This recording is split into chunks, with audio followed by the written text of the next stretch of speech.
Hello student, welcome to our channel KTR biology. आज हम pollination, cross pollination पर बात करने वाले हैं। हाइड्रोफिली, जल परागण के बारे में। पिछले लेक्चर में हमने बात किया था विंड पॉलिनेशन और एनिमल पॉलिनेशन। जूफिली एनिमल से जो होता था, एनिमल में जंतु द्वारा परागण कैसे कराते थे और वायु द्वारा परागण कैसे होता था, ये हमने सीख लिया था। इस लेक्चर में हम बात करने वाले हैं जल परागण कैसे होता है। जल परागण किसके द्वारा होता है, इसमें क्या प्रक्रिया होती है, तो क्या होगा, जल परागण के बारे में हम बात करेंगे। जल परागण को हम हाइड्रोफिली भी कहते हैं। हाइड्रोफिली, ठीक। एक चीज आपको बता दें, हाइड्रो मतलब होता है वाटर या पानी, ठीक। और फिली मतलब रिलेटेड टू परागण, पॉलिनेशन की प्रक्रिया, ठीक। यानी यहाँ से इस इंग्लिश वर्ड से भी हम समझ सकते हैं कि हाइड्रो मतलब पानी, यानी जल द्वारा परागण हो रहा है। तो इसमें पहला पॉइंट आप ये जान लीजिए, जो भी जीव, मैक्सिमम जीव जो पानी में रहते हैं, वो पॉलिनेशन जल परागण द्वारा, उनका मेन पॉलिनेशन जल द्वारा ही होता है। यानी हम कह सकते हैं जलीय पौधों में जो आपकी परागण की प्रक्रिया होती है वो जल के द्वारा होती है। परागण जल द्वारा होता है, लेकिन ये सभी में नहीं, अधिकांश में। अधिकांश यहाँ वर्ड लीजिए, अधिकांश जो आपके जलीय पौधे हैं उनमें देखने को मिलता है कि जो पॉलिनेशन होता है वो जल के द्वारा होता है। बहुत सारे ऐसे होते हैं जिनमें पॉलिनेशन जल के द्वारा नहीं होता है। तो इसमें होता क्या है, पॉलिनेशन में हमने देखा है कि जो मेल का परागण होता है, मेल जो एंड्रोशियम होता है, पुमंग होता है, उसका जो पॉलन ग्रेन होता है, परागकण स्टिग्मा यानी वर्तिकाग्र पे जाके लैंड करता है, यही पॉलिनेशन होता है। तो ये प्रोसेस यहाँ पे भी होने वाला है। पॉलिनेशन तो वही होगा, इसमें कुछ अलग तो होने वाला नहीं है। पॉलिनेशन की प्रोसेस हर जगह सेम होगा। तो इसमें होता क्या है, इसमें अब दो चीजें होती हैं। कुछ जो प्लांट्स होते हैं वो जल के अंदर पाए जाते हैं, कुछ प्लांट जल के ऊपर पाए जाते हैं, ऊपरी सतह पे। तो इस बेस पर इसे दो भागों में डिवाइड किया है। और बेस क्या है कि position of the plant, plant आखिर कहाँ पाया जाता है, प्लांट या पौधा, उसका स्थान कहाँ है, हो मतलब उसके स्थान पर है, उस स्थान पे दो भाग में बांटा गया है। जो पहला आपका है उसे कहते हैं अधो जल परागण, और सेकंड जो है आपका अध जल परागण। अब इसके बारे में हम जानते हैं। पहला हमारा है अधोजल, अधोजल परागण, ठीक है। अधोजल परागण को हम कहते हैं हाइपो हाइड्रोफिली, ये हमारा फर्स्ट है। तो अब दो वर्ड इंग्लिश में ध्यान रखना, एक होता है हाइपो, दूसरा होता है हाइपर, ठीक है। एक होता है हाइपो और सेकंड होता है हाइपर। हाइपर या एपी वर्ड भी यहाँ पर यूज होता है। हाइपो मतलब होता है नीचे, ठीक है। हाइपर मतलब होता है ऊपर, एपी मतलब भी ऊपर होता है। तो ये तीन वर्ड्स आप हमेशा ध्यान रखना, आपको आगे चल के बहुत ही काम आने वाला है अगर आप इंग्लिश वर्ड को सीखना चाहते हैं तो उसके लिए, ठीक है। हाइपो मतलब नीचे, हाइपर अगर वर्ड यूज कहीं होता है हाइपो हाइड्रोफिली कह दें तो मतलब ऊपर, एपी भी वर्ड ऊपर के लिए यूज होता है, ठीक। अब अधो जल परागण, अधो जल मतलब जल के नीचे, जल के नीचे समझो, इसका मतलब समझो, जल के नीचे परागण। अब चलिए बताओ, जल के नीचे परागण कौन करेंगे, ऐसे प्लांट जो जल के नीचे रहते होंगे, जल के नीचे रहेंगे तो पॉलिनेशन जहाँ रहेंगे वहीं करेंगे। जहाँ रहेंगे, जल के नीचे रहे हैं तो पॉलिनेशन में परागण की प्रक्रिया जल के नीचे होगी। तो ऐसे प्लांटों में, जो ऐसे प्लांटों में, ऐसे पौधों में हम कैसे बात करें, तो जो पॉलिनेशन की ऐसे पौधों में दो में परागकण जल के नीचे होता है, जल के ऊपरी सतह पर, जल के नीचे होता है। ये ऐसे ऐसे अधोजल परागण जो करते हैं, अधोजल परागण जो पौधे करते हैं, जो पौधे करते हैं वो जल के नीचे होंगे, नीचे पाए जाएंगे। ये था यार, जब पॉलिनेशन प्राकृतिक प्रक्रिया वहीं होगी जहाँ प्लांट है, प्लांट जल के नीचे है तो पॉलिनेशन जल के नीचे होता है। और एक बात ध्यान रखिए, अधिकतर ये प्लांट, अधिकांश ये पौधे मैराइन वाटर होते हैं, मैराइन वाटर के होते हैं। मैराइन वाटर है समुद्री पानी, समुद्री जल। अब ये बात का समुद्री जल, देखो समुद्र में कहते हैं नमक पाया जाता है, तो समुद्र में जो वाटर होता है क्या खारा होता है, तो उसे बोलते हैं समुद्री जल। अब ऐसे दो चीज होता है, एक फ्रेश वाटर होता है, एक फ्रेश वाटर होता है और दूसरा मैराइन। ठीक, दो वर्ड है यहाँ पर। जो फ्रेश वाटर होता है, ये वर्ड यूज होता है जब वाटर में आपकी NaCl की कॉन्सेंट्रेशन हो या लवण की कॉन्सेंट्रेशन हो, यानी फ्रेश वाटर, मैराइन वाटर उसे कहते हैं जिसमें NaCl प्रेजेंट हो, NaCl प्रेजेंट हो मतलब साल्टी लवण जैसा कुछ चीज प्रेजेंट हो, उसे फिर मैराइन वाटर कहेंगे। फ्रेश वाटर अगर NaCl नहीं, NaCl क्या वो एब्सेंट हो, NaCl प्रेजेंट नहीं है तो वो फ्रेश वाटर होगा। अब वो पानी चाहे आपका तालाब का हो, चाहे कितना भी गंदा हो, अगर उसमें नमक जैसा लवणपन अगर पाया गया पानी, तो आपका मैराइन होगा। पानी कितना भी गंदा हो, अगर उसमें NaCl नहीं है, लवण की कॉन्सेंट्रेशन नहीं है, तो फ्रेश वाटर होगा। तो जो आपकी अधोजल परागण होती है, ये होती है समुद्री जल में। कैसे? मैराइन वाटर में। इस इसके एग्जाम्पल्स जो हैं आपके, सेटोफिलम है, नयास है, नयास और आपका सेरेटोफिलम, सेरेटोफिलम। ठीक, इसके साथ साथ एक एग्जाम्पल आपका है जोस्ट्रा, जोएस्ट्रा। ठीक, ये तीन एग्जाम्पल है आपके जो मैराइन वाटर होते हैं, मतलब जल के नीचे पाया जाता है, तो इनमें पॉलिनेशन भी जल के नीचे होता है, जल की निचली सतह पे होगा। ठीक, और एक इसमें और ध्यान ध्यान रखना, जो अधिक जल के ये जल के नीचे प्लांट होते हैं, तो इसमें जो आपका नर युग्मक मादा युग्मक जल के नीचे होंगे, तो नर युग्मक क्या करता है, अपने पॉलिनेशन को, परागण को छोड़ देता है। वो पानी के बहाव में धीरे धीरे जाकर वो एक तो छोड़ेंगे नहीं, ढेर सारे छोटे होंगे, ढेर सारे परागकण छूटे होंगे नर युग्मक द्वारा, तो वो जाएंगे मादा युग्मक में, वर्तिका आकर बैठेंगे, पॉलिनेशन की प्रोसेस कंप्लीट कर देंगे। अब दूसरा आपका क्या है, अधिजल परागण। दूसरा आपका है अधिजल परागण, इसको बोलते हैं हाइपर या एपी, एपी हाइपो, एपी हाइड्रोफिलिंग। ठीक, एपी मतलब मैंने बताया आपको ऊपर होता है, यानी ये इनमें वो प्लांट आएंगे, वो पौधे आएंगे जो जल के ऊपरी सतह पर होंगे, सतह पर पाए जाएंगे। ठीक, दूसरी बात, तो इनमें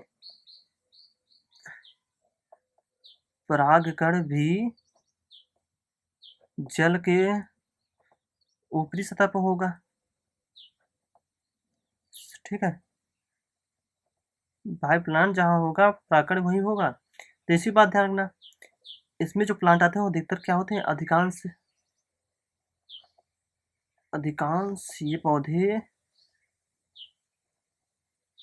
ये पौधे आपके फ्रेश वाटर होते हैं। ठीक है,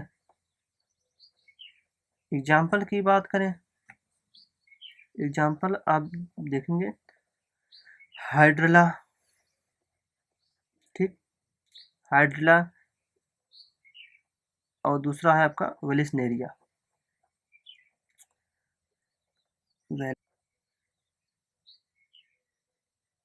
वेलिसनेरिया, ठीक।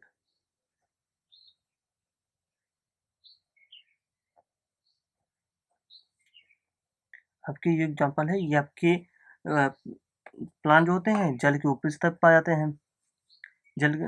इसके जल पुष्प, तो ये प्लांट लगभग ऊपरी सतह पर पाए जाएंगे, तो इनके जो पुष्प होंगे जल के ऊपरी सतह पर होंगे। तो इन पौधों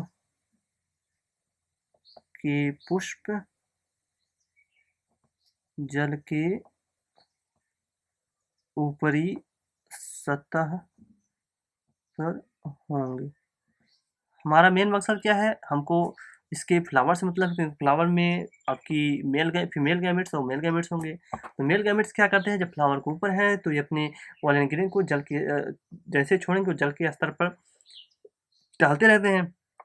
तो फीमेल जो मादा युग्मक का जब पौधा होगा, फ्लावर होगा, उसमें मादा युग्मक के तीनों पार्ट होंगे, स्टाइल, स्टिग्मा, ओवरी, वर्तिकाग्र, वर्तिका और अंडाशय। वर्तिकाग्र जो होंगी उस पर जाके आपके पॉलन ग्रेन बैठ जाएंगे, पराकर बैठ कर पॉलिनेशन की प्रोसेस कंप्लीट करेंगी। तो इनमें पॉलिनेशन कहाँ होता है, जल के स्तर पर होता है। एक चीज में ध्यान रखना, मैंने बताया कि आपके अधिकांश जो होते हैं पौधे, वो जो जल में रहने वाले होते हैं वो पॉलिनेशन करते हैं जल के द्वारा ही। लेकिन आपको मैं यहाँ पर कुछ ऐसे प्लांट्स नाम बता रहा हूँ जिनमें पॉलिनेशन जल के द्वारा नहीं होता, लेकिन ये पौधे होते हैं आपके जल में ही पाए जाते हैं। आपने डायफिल्लम का नाम सुना होगा, जो सॉरी इकॉर्निया, इकॉर्निया, इसे टेरर ऑफ बंगाल भी कहते हैं, ठीक। टेरर ऑफ बंगाल, आइकॉर्निया, इसको मैंने फर्स्ट चैप्टर में भी इसके बात आपको की थी। इससे हम एक और नाम जानते हैं जिसे कहते हैं वाटर हैसियंथ, सॉरी वाटर हैसियंथ, ठीक। वाटर जो हैसियंथ होता है इसे टेरर बंगाल कहते हैं, वर्कानिया। इनमें ये पानी में होते हैं, ये कहाँ है, ये जल में ही होते हैं, में ही होते हैं। बट इनमें जो पॉलिनेशन होता है, परागकण कण, ये इंसेक्ट इंसेक्ट कीट या विंड के द्वारा होता है। ध्यान रखना, ये क्वेश्चन बहुत ज़्यादा पूछा जाता है, ठीक है। ये क्वेश्चन यहाँ तक नेट में पूछा गया है और इस क्वेश्चन के चांसेस ज़्यादा होंगे एग्जाम में पूछने के, अच्छा क्वेश्चन हो बन सकता है। अब एक चीज आप ये बताओ, वाटर में है, वाटर प्लांट है, अब उसमें पॉलिनेशन के लिए वाटर की जरूरत थी। क्या आपको लगता है ऐसे प्लांटों में रंग की जरूरत होगी, मकरंद की जरूरत होगी, गंध की जरूरत होगी? जरूरत क्यों है इनकी, जरूरत भाई क्यों है? इनकी जरूरत तब होती है जब किसी चीज को अट्रैक्ट करना हो। इसमें किसी चीज को अट्रैक्ट करना नहीं है, तो मतलब एक बात फिक्स है, चाहो आपका अधो जल चाहो अध जल परागण हो, हम दोनों पॉलिनेशन की बात करें, दोनों परागण की बात कर रहे हैं। कहते हैं जब जल परागित पुष्प, जल परागित मतलब जल द्वारा परागण करने वाले पुष्प, जल परागित पुष्प में ये रंगहीन होते हैं, रंग की जरूरत है नहीं, गंध की भी जरूरत नहीं है, गंधहीन, हीन मतलब दुखियारी, मतलब उसके पास वो चीज ना होना, और मकरंद हीन होते हैं, मकरंद की जरूरत ही नहीं है भाई साहब। जब किसी चीज का अट्रैक्ट नहीं करना, पानी करा रहा, पानी तो निर्जीव हो, तो अट्रैक्ट नहीं करना है। और दूसरी बात, जो आपके पराग कण होंगे वो हल्के होंगे। अब आप सोच रहे हैं हल्के क्यों होंगे? हल्के इसलिए होंगे जो ताकि वाटर का भी हल्का फ्लो हो, ऊपर जल के स्तर पर तैरते रहे। हल्के होंगे ताकि ये जल के स्तर पर तैरते रहें। इसके साथ साथ दूसरी बात ये है, ये वाटर में पाए जाते हैं, तो पानी में सड़ने की हो सकता है, शायद ये पानी में रहे सड़ जाए। तो इनकी किसके परागकण के चारों तरफ, परागकण के चारों तरफ एक लेयर होता है, लेयर मतलब एक खोल होता है, एक लेयर होता है, परत होता है जो इनको सड़ने से बचाता है, ठीक, जो इनको सड़ने नहीं देता। ये सारे प्रोसेस हमको जल प्राणी मतलब हाइड्रोफिलिक जल परागण करने वाले पौधों में देखने को मिलता है। अब मैं आपके एनसीईआरटी का एक फिगर दिखाऊंगा, जिसमें हम देखा है ये वेलेस्नेरिया जल परागण है, अधिजल परागण, वेलेस्नेरियम अधिजल होता है, ये फ्रेश वाटर होते हैं, ठीक।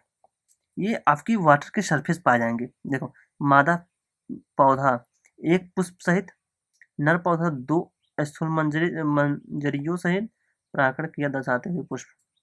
हुआ क्या है इसमें आपका, ये मेल इन्फ्लोरेसेंस दिखा, मेल पौधा जल के आपके जल के स्तर थोड़ा नीचे है, ताकि इसका पुष्प जो हो वो जल के स्तर पहुंचे। तो जल के स्तर नीचे है, ये आपका मेल, यहाँ मेल फ्लावर है, मेल फ्लोरेसेंस है। यहाँ से आपका पोलन ग्रेन परागकण निकला, ये परागकण ये हल्का होता है, तो जल के स्तर पे धीरे धीरे धीरे जो चीज हल्का होगा ऊपर भगने की कोशिश करेगा जल में। आप कभी जल में या तालाब में जाओ, देखो उसकी जो पानी होती है बायएंसी फोर्स लगाती है, आपको ऊपर ढकेलती है, तो क्या ये नहीं जाएगा? आप आपका वजन इतना ज़्यादा है, उसको बाद भी आपको ऊपर ढकेल देती है वाटर, तो क्या ये नहीं ढकेलेगा? तो ये ऊपर जल के स्तर पर ऊपर तैरता रहेगा, इसलिए ये हल्का भी होता है परागकण। ये स्टिग्मा होगी, मेल फ्लावर इसी में स्टिग्मा होगा, तो ये आपके परागकण, ये देखो ये परागकण के तैरते तैरते स्टिग्मा के पास आएंगी, तो पॉलिनेशन की परागकण की प्रोसेस कंप्लीट करेंगी। अब हम बात करने वाले हैं आउटब्रीडिंग डिवाइसेस के बारे में। बही प्रजनन युक्तियां मतलब पर परागण का ज्यादा होना, प्लांटों में स्वपरागण का कम होना, क्यों, ये सारी चीजें मैं आपको बताने वाला हूँ। तो हम पढ़ने वाले हैं बही प्रजनन युक्तियां, ठीक है, आउटब्रीडिंग डिवाइसेस, आउटब्रीडिंग डिवाइसेस। अच्छा, आउटब्रीडिंग डिवाइसेस आपको समझना है बाहर, और मतलब बाहर ब्रीडिंग जो होता है प्रजनन क्रिया, ये बाहर होना, मतलब बाहर से रिलेटिव समझो, ये एक ही फ्लावर में ना होना। मतलब एक्चुअली इसमें होता क्या है, मैंने आपको बताया था, अगर लगातार सेल्फ पॉलिनेशन हुआ, सेल्फ पॉलिनेशन स्वपरागण, मतलब अगर एक ही प्लांट में के फ्लावर एक ही प्लांट है, चाहे एक प्लांट का एक ही फ्लावर के अंदर परागकण हो, पॉलिनेशन की प्रक्रिया हो, चाहे एक ही प्लांट के दो अलग अलग फ्लावर के बीच पॉलिनेशन की प्रक्रिया हो, जिसे जिटेनोगेमी कहते थे, याद है नहीं? जिटेनोगेमी में क्या है, जीन लेवल पे ही ऑटोगेमी होता था। ऑटोगेमी में क्या होता है, एक ही फ्लावर के अंदर पॉलिनेशन होता है, ऑटोगेमी स्वयुग्मन होता था, एक ही फ्लावर के अंदर परागण की प्रक्रिया पूरी होती थी। जिटेनोगेमी में प्लांट एक ही होता था, लेकिन उसके दो अलग अलग फ्लावर ये प्रोसेस करते थे परागण की, तो दोनों में जीन लेवल पर सेम चीजें देखने को मिलती थी, क्योंकि एक ही प्लांट में सारे सेल्स सेम होंगे, डीएनए सेम होगा, जेनेटिक मटेरियल सेम होगा। तो लगातार मैंने बताया था, अगर लगातार सेल्फ पॉलिनेशन हुआ, स्वपरागण हुआ प्लांट में, तो इनब्रीडिंग डिवाइसेस आती हैं, इनब्रीडिंग डिप्रेशन आते हैं। इनब्रीडिंग डिप्रेशन में क्या होता है, आपके जो कैरेक्टर रिसेसिव कैरेक्टर होते हैं वो डोमिनेट करने लगते हैं, वो दिखने लगते हैं प्लांट में। तो इसीलिए प्लांटों ने ज़्यादा से ज़्यादा क्या किया, क्रॉस पॉलिनेशन। तो अब एक बात ध्यान रखिए, पौधों में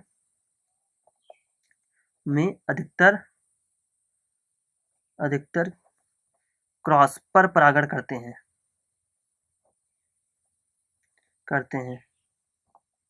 ताकि इनब्रीडिंग डिप्रेशन ना आए, डिप्रेशन ना आए। अब इनब्रीडिंग डिप्रेशन क्या हो, मैंने बताया था। इनब्रीडिंग डिप्रेशन में जो आपके रिसेसिव कैरेक्टर हो वो डोमिनेट करने लगते हैं, मतलब वो भी पौधे में दिखने लगते हैं। एक्चुअली में होता क्या है, हमारे अंदर वो भी हमारे बॉडी में वही कैरेक्टर दिखते हैं जो डोमिनेट करते हैं। मेंडल लॉ हम आगे चैप्टर में बात करेंगे। इनब्रीडिंग डिप्रेशन दिखने लगते हैं, मतलब पौधे रहते हैं, क्या करते हैं, परपरागण करते हैं। अब ये परागण करने के लिए और स्वपरागण को रोकने के लिए जो प्रक्रिया है वो उसे कहते हैं बहिर्प्रजनन। बहिर्प्रजनन में फेवर किसको करता है, पर परागण, पर परागण को फेवर करेगा, करेगा, और स्वपरागण को डिसफेवर करेगा, मतलब वो उसे न ऐसा न हतोत्साहित करेगा, ऐसा समझो, उत्साहित करेगा। तो जो पौधे होंगे चाहेंगे हम क्या करें, पर परागण करें, स्वपरागण कम से कम करें। तो पर परागण करने के लिए जो प्रोसेस, जो पौधे ने जो प्रक्रिया उधर निकाली उसे कहते हैं बहिर्प्रजनन। उसके लिए पहले पौधे ने क्या किया, पहला पौधे ने यही किया, जो आपके परागकोश होते हैं वर्तिकाग्र को भिन्न भिन्न अवस्थानों पर, मतलब परागकोश जिसमें परागकण होता है, परागकोश और वर्तिकाग्र जो कि आपकी मादा की पार्ट होती है, ठीक है, पॉलिनेशन जहाँ प्रोसेस होती है, ये दोनों भिन्न भिन्न स्थानों पर हुए, स्थानों, भिन्न भिन्न स्थानों पर रहने लगे, नहीं, इनका स्थान थोड़ा भिन्न भिन्न स्थान पर स्थापित हुए या अवस्थित हुए, ठीक है। ये मतलब एक साथ इनको न रखना, दूर दूर रहेंगे तो स्वपरागण कम होगा ना, चांसेस है, अधिक चांस हो जाएगा कि क्रॉस पॉलिनेशन हो, पर परागण हो। और सेकेंड, स्व असमंजस। अच्छा, एक चीज मैं दिखा दी, सिंक्रोनी। सिंक्रोनी मतलब एक साथ मादा का मेच्योर होना और एक साथ नर का भी, जब दोनों साथ मेच्योर होंगे, दोनों पोरंगेन जैसे निकालेगा तो तुरंत एक्सेप्ट कर लेगा वर्तिका और पॉलिनेशन तुरंत हो जाएगी, मतलब स्व असमंजस होना, जस स्व असमंजस्य होना, यानी मेल नर मादा और नर और मादा का अलग अलग समय पर डेवलपमेंट होना। पता लगा, स्व असमंजस मैंने समझ रहा, स्व असमंजस के बारे में आपको डिटेल बता दे रहा हूँ कि इसमें होता है कि देखो, असमंजस सामंजस्य होता क्या, एक साथ नर जैसे ही मेच्योर हुआ, पोलन ग्रेन निकाला, वर्तिका भी मेच्योर होगी, भाई तुम निकालो मैं तुरंत एक्सेप्ट कर लूंगा। लेकिन इसमें क्या हुआ, नर ने कहा नहीं, तुम अलग टाइम पे मेच्योर हो, मैं अलग टाइम मेच्योर होऊंगा। तो नर अलग टाइम मेच्योर होगा, पोलन ग्रेन अलग टाइम निकालेगा। जब उसने निकाला फीमेल तैयार ही नहीं थी लेने के लिए, तो अब ऐसा तो तब वो नर दूसरे प्लांट पे जाके पॉलिनेशन करेगा, तो पर परागण की प्रोसेस होगी नहीं, यहाँ चांसेस बहुत ज़्यादा है पर परागण होने की। और तीसरा है एक लिंगी पुष्प का उत्पादन, एक लिंगी पुष्प का उत्पादन। हम तो कहते हैं तुम ये लिखो यार, डाइसियस प्लांट होना, डाइसियस प्लांट का होना। देखो, अब ये ना पूछना डाइसियस क्या होता है, मैंने आपको जस्ट इसके पहले वाले लेक्चर में बताया है। तो डाइसियस है, एक लिंगी पुष्प मतलब पुष्प, पुष्प में एक ही लिंग होगा।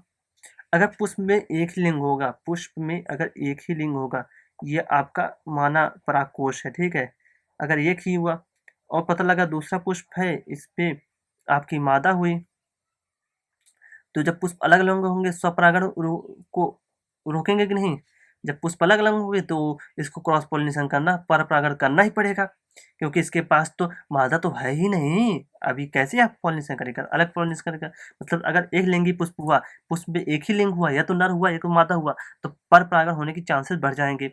और अगर टाइसुअस प्लांट हुआ, अगर प्लांट में ही एक लिंगी है, देखो, अगर पुष्प एक लिंगी हुआ, चांसेस ऐसे हैं, ऐसे चांसेस है, पुष्प एक लिंग है ना भाई, पुष्प के पास तो एक ही लिंग है ना। अब ऐसे प्लांट में ऐसे कुछ ऐसे पुष्प हैं जिनके पास केवल नर है, कुछ ऐसे हैं मादा है। तो अब भी सेल्फ पॉलिनेशन, एक प्लांट के अंदर सेल्फ पॉलिनेशन, स्वपरागण हो सकता है। लेकिन अगर प्लांट डाइसियस हुआ, प्लांट के पास डाई मतलब यहाँ पर डाई मतलब दो अलग अलग प्लांट में दो युग्मक हो, एक प्लांट में नर युग्मक हो, दूसरे प्लांट में मादा युग्मक। जब प्लांट में अलग अलग प्लांट में नर युग्मक मादा युग्मक होंगे तो वहां पर सेल्फ पॉलिनेशन हो ही नहीं सकता, असंभव, असंभव है सेल्फ पॉलिनेशन वहां पर, स्वपरागण कभी भी नहीं हो सकता। प्लांट में भाई एक ही नर युग्मक है, जब उसके पास केवल नर युग्मक पूरे प्लांट ही के पास है, प्लांट जितने फूल हैं सब में नर युग्मक है, तो कैसे सेल्फ पॉलिनेशन करेगा, मादा तो है ही नहीं उसके पास, तो उसके लिए दूसरे प्लांट को खोजना पड़ेगा। तो यहाँ पर परागण के चांसेस बहुत ज़्यादा होते हैं। तो सबसे हम हमारा मतलब ये सबसे बेस्ट तरीका है, आप डाइसियस प्लांट बना दीजिए, पर परागण के अलावा कुछ हो ही नहीं सकता। ये प्रोसेस है जो प्लांट ने अपनाए वह प्रजनन युक्तियाँ के लिए। इसके बाद हम आपसे बात करेंगे नेक्स्ट लेक्चर में, आपने स्वपरागण पढ़ा और परपरागण पढ़ा, तो परपरागण के क्या फायदे हैं, क्या इसका नुकसान है, इसके बारे में और साथ में कृत्रिम आपका जो परागण है उसके बारे में हम नेक्स्ट लेक्चर में बात करेंगे। थैंक यू, धन्यवाद।